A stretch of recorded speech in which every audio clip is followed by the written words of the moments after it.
आज हम सुनेंगे संजय द्वारा रचित कहानी टोपी। तो आइए सुनते हैं इस कहानी को। एक थी गौरैया और एक था गौरा। दोनों एक दूसरे के परम संगी थे। जहाँ जाते जब भी जाते साथ ही जाते थे, साथ हंसते साथ ही रोते, एक साथ खाते पीते और एक साथ सोते। बेंसार होते ही खोतों से निकल पड़ते, दाना चुगने और छुटपुटा होते ही खोतों में आ घुसते, थकान मिटाते और सारे दिन के देखे सुने में हिस्सेदारी बांटते। एक शाम गौरैया बोली, आदमी को देखते हो कैसे रंग बिरंगे कपड़े पहनते हैं ना, कितना फपता है उन पर कपड़ा। खाक फपता है।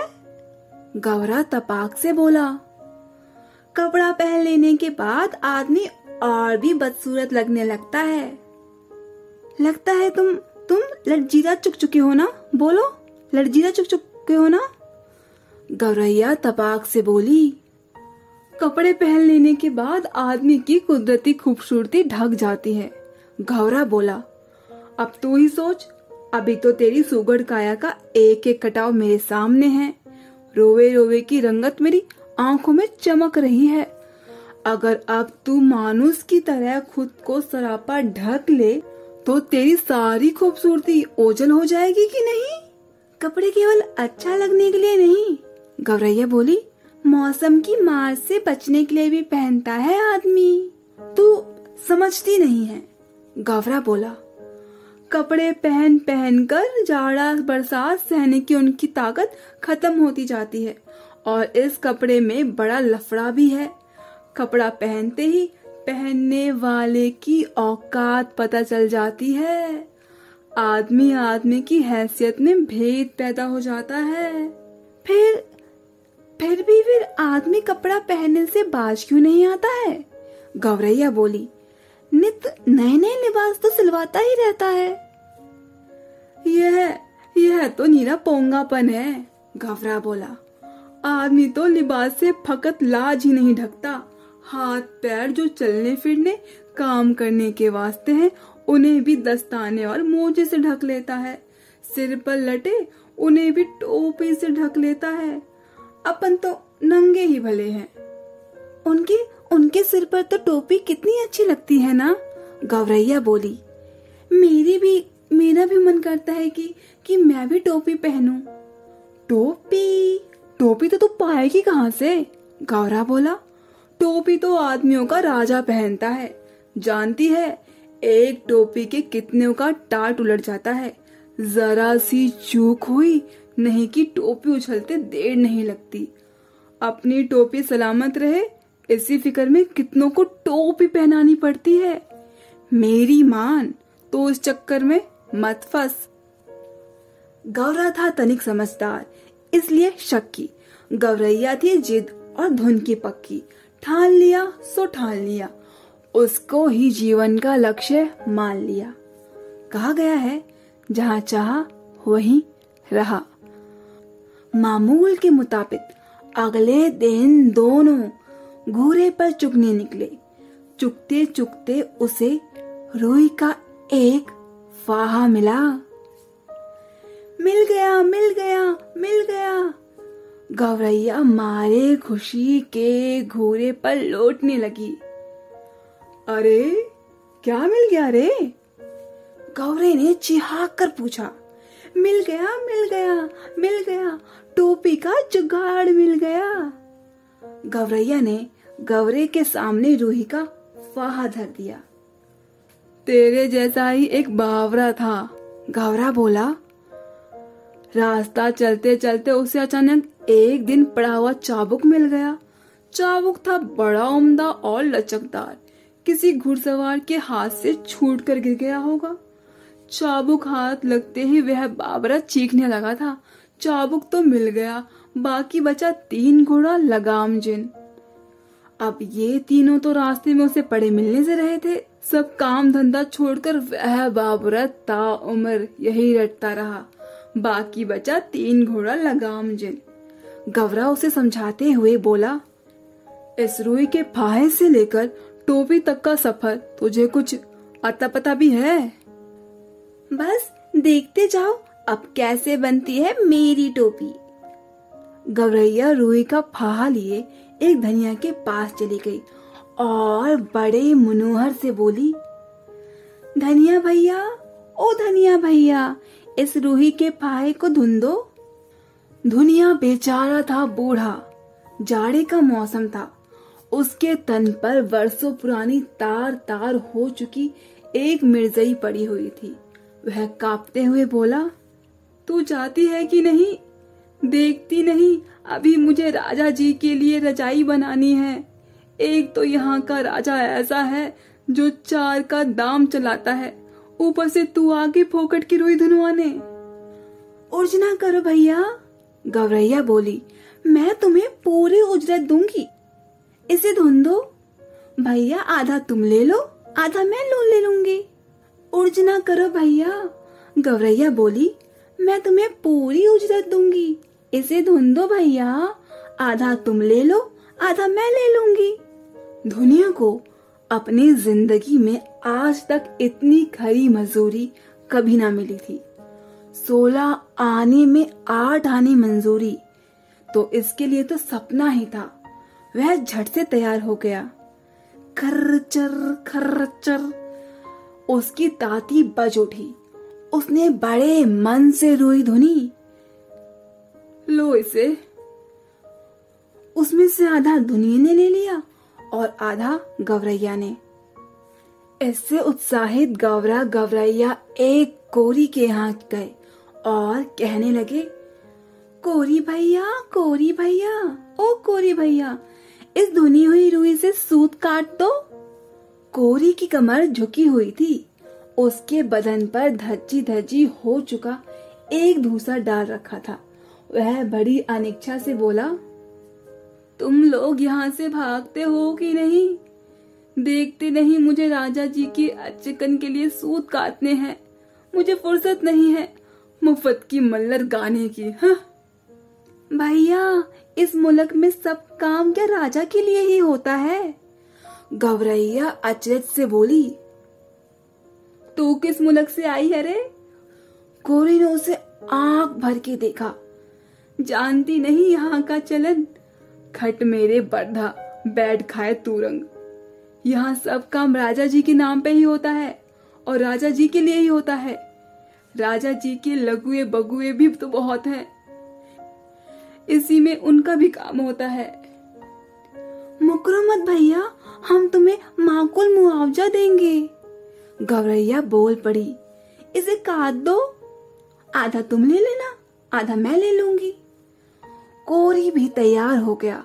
इतनी वाजिब मजूरी पर काम ना करना मूर्खता होती। तन तन करके उसकी तकली चरखी ताता थैया करने लगी। काफी महीन और लच्छेदार सूत काट दिए उसने। कदम कदम पर मिलते कामगारों के सहयोग ने गौरैया को आगे बढ़ने पर उकसा दिया। इसके बाद वो दोनों एक बुनकर के पास गए और इकरार करने लगे, बुनकर भैया, ओ बुनकर भैया, इस कते हुए सूत से कपड़ा बुन दो। बुनकर इन्हें अकबक होकर देखने लगा।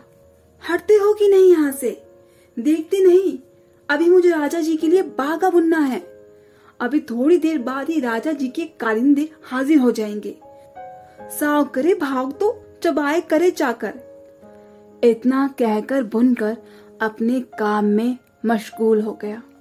इसे बुन दो भैया, गौरैया ने साहस संजो कर कहा। हमें सेत का काम नहीं करवाते, इसे बुन दो, आधा तुम ले लेना, आधा हम ले लेंगे। बुनकर ने देखा कि यह सौदा तो बुरा नहीं है। वह तैयार हो गया। सूत अपनी ओर खींचकर ताना बाना पसार दिया। उसका करघा चलने लगा, ढरकी ढुलकने लगी। थोड़ी ही देर में उसने काफी कफश और दबीज कपड़ा बुन दिया। आधा उसने ले लिया और आधा इन्होंने। गौरैया ने 3/4 मंजिल मार ली थी। कपड़ा लिए दिए वह एक दर्जी के पास जा पहुंची। दर्जी भैया, इस टोपी को सिल दो, खिसकती है कि नहीं यहाँ से। दर्जी रोज से बोला, देखती नहीं, राजा जी की 7वीं रानी के 9 बेटियों के बाद 10वां बेटा हुआ है। अब उस दसरन के लिए मुझे ही ढेरों छब्बे सिलने हैं। दर्जी ने माथे का पसीना पोंछते हुए ठंडी आह भरी। कुछ लेना न देना, भर माथे पसीना। हम तो भैया बगैर में कुछ नहीं करवाते, गौरैया बोली। इस बुने हुए कपड़ों की टोपी सी दो, बल्कि 2 टोपी सिल दो, एक तुम ले लेना, एक हम ले लेंगे। मुंह मांगी मंजूरी पर कौन मुंशी तैयार नहीं होता। कच कच उसकी कैंची चल उठी। चूहे की तरह सर सर उसकी सुई कपड़े के भीतर बाहर होने लगी। बड़े मनयोग से उसने 2 टोपियां सील दी। खुश होकर दर्जी ने अपनी ओर से टोपी पर 5 फुदने वाले भी जड़ दिए। फुदने वाली टोपी पहनकर तो गौरैया जैसे अपने आप में ही ना रही। 1.5 टांगों पर ही लगी नाचने, फुदक फुदक कर लगी गौरा को दिखाने। देख, मेरी टोपी सबसे निराली है, 5 फुदकने वाली। वाकई तू तो रानी लग रही है। गौरे को भी आखिरकार कहना ही पड़ा। रानी नहीं, राजा कहो, मेरे राजा। गौरैया ऊंचा उड़ने लगी। अब कौन राजा मेरा मुकाबला करेगा। टोपी पहनते ही उसके मन में एक नई हुल्स ने जोर मारा कि क्यों ना इस मुल्क के राजा का भी एक बार जायजा लिया जाए, जिसके लिए इतने सारे काम होते हैं। उड़ते उड़ते वह राजा के महल के कंगूर एक पर जा बैठी। उसी वक्त राजा अपने चौबारे पर टहलुओं से खुली धूप में फुलेल की मालिश करवा रहा था। राजा उस वक्त अधनंगा बदन और नंगे सिर था। एक टहलुआ सिर पर चंपी कर रहा था, तो दूसरा हाथ पांव की उंगलियां फोड़ रहा था, तो तीसरा पीठ पर मुक्की मार रहा था, तो चौथा पिंडली पर गुदड़ी गाड़ रहा था। गौरैया कंगुरे पर से चिल्लाई, मेरे सिर पर टोपी, राजा के सिर पर टोपी नहीं, राजा के सिर पर टोपी नहीं। मालिश करवाते राजा की नजर गौरैया से टकरा गई। गौरैया के सिर पर फुदनेदार टोपी देखकर उसकी अकल चकरा गई। वह तो लगातार रटे ही जा रही थी, मेरे सिर पर टोपी, राजा जी के सिर पर टोपी नहीं। अरे कोई मेरी टोपी लाओ जरा जल्दी। राजा दोनों हाथों से अपना सिर ढकते हुए चिल्लाया। टोपी आ गई। राजा ने झट से पहन भी ली। देख रही फतकुद्दी, मेरी टोपी तो 5 फुदने। गौरैया ने अब दूसरा ही राग अलापना शुरू कर दिया। राजा जी की टोपी पे एक भी नहीं, मेरी टोपी में 5 फुदने, राजा जी की टोपी पे फुदने नहीं। राजा को बेहद हेटी महसूस हुई। इस मुल्क के महाबली राजा के सामने एक चिड़िया की यह मजाल, वह बुरी तरह बिगड़ गया। इस फतकुद्दी की गर्दन मसल दो, परखे नोच दो। सिपाही देर ना करो। क्षमा करे महाराज, मंत्री ने हाथ जोड़ दिए। मच्छर मारकर हाथ क्यों गंदा करना, अपने आप चली जाएगी। तब राजा ने सिपाहियों से बोला, यह ऐसे नहीं मानेगी, इसकी टोपी छीन के लेके आओ, उसे मैं पैरों के नीचे ठोकर मारूंगा। एक सिपाही ने गुलेल मारकर गौरैया की टोपी नीचे गिरा दी, तो दूसरे सिपाही ने झट वह टोपी लपक ली और राजा के सामने पेश कर दिया। राजा टोपी को पैरों से मसलने ही जा रहा था कि उसकी खूबसूरती देखकर दंग रह गया। कारीगरी के इस नायाब नमूने को देखकर वह जड़ हो गया। मेरे राज में मेरे सिवा इतनी खूबसूरत टोपी दूसरों के पास कैसे पहुंची? ऐसा सोचते हुए राजा उसे उलट पुलट कर देखने लगे।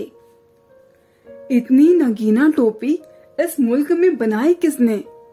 राजा के मन में यह ख्याल आया। अब तो उस हुनरमंद कारीगर की खोज होने लगी। राजा चाहे तो पता ना चले। गिरते पड़ते दर्जी हाजिर हुआ। दुहाई अन्नदाता दुहाई, इतनी बड़ी टोपी तुमने कभी हमारे लिए क्यों नहीं बनवाई? मेघों की गड़गड़ाहट की मानिंद राजा की आवाज निकली, दुहाई अन्नदाता दुहाई। हमें दुहाई नहीं, वजह बताओ। कपड़ा बहुत उम्दा था सरकार, एकदम गफश और दबीज। ऐसा उम्दा कपड़ा किसने बुना? नाक की मानिंद राजा फूंक मारने लगा। गिरते पड़ते बुनकर हाजिर हुआ। माफी बख्शे सरकार, माफी। माफी नहीं, वजह बताओ। सूत बड़ा उम्दा था सरकार, एकदम महीन और लच्छेदार था। इतना महीन सूत किसने काता? शेर की मानिंद राजा ने तहाड़ मारी। गिरते पड़ते कोरी हाजिर हुआ। जान बख्शे महाराज, जान बख्शे महाराज, जान। जान नहीं, वजह बताओ। रुई रुई बड़ी बेहतरीन थी सरकार, एकदम एकदम बादलों की तरह धुनी हुई थी। इतनी बेहतरीन रुई किसने धुनी? बिजली की तरह राजा की आवाज कड़की। हाफते छाती पीटते धुनिया हाजिर हुआ। क्षमा अन्नदाता, क्षमा अन्नदाता, क्षमा। क्षमा नहीं, वजह बताओ। राजा गुस्से से कांप रहा था। तुम चारों ने मिलकर इस गौरैया का काम किया, हमारे लिए आज तक ऐसा काम क्यों नहीं किया? आपके लिए भी किया है सरकार, धुनी ने जमीन पर लेट कर कहा। आगे भी आपके लिए ही करेंगे सरकार। हमारे लिए अब तक जो भी काम हुआ है उसमें इतनी नफासत क्यों नहीं थी? अभिदान दे तो बोलो सरकार। धुनिया बोला, चलो दिया। राजा बोले, अब बताओ।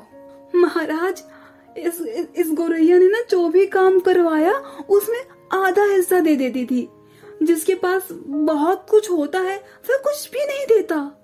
इसके पास तो कुछ भी नहीं था, फिर भी वह आधा दे देती थी, इसलिए इसके काम में अपने आप नफासत आती गई सरकार। दुनिया दंडवत पर दंडवत किए जा रहा था। देख ले राजा, आंख में उंगली डालकर देख ले, इसके लिए मैंने पूरे मोल चुकाए हैं, बगैर की नहीं है यह।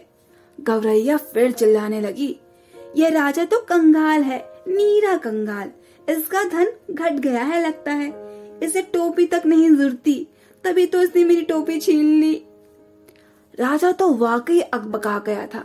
एक तो तमाम कारीगरों ने उसकी मदद की थी, दूसरी इस टोपी के सामने अपनी टोपी की कमसूरती, तीसरी खजाने की खुलती पोल। इस बाकी को कैसे पता चला कि धन घट गया है?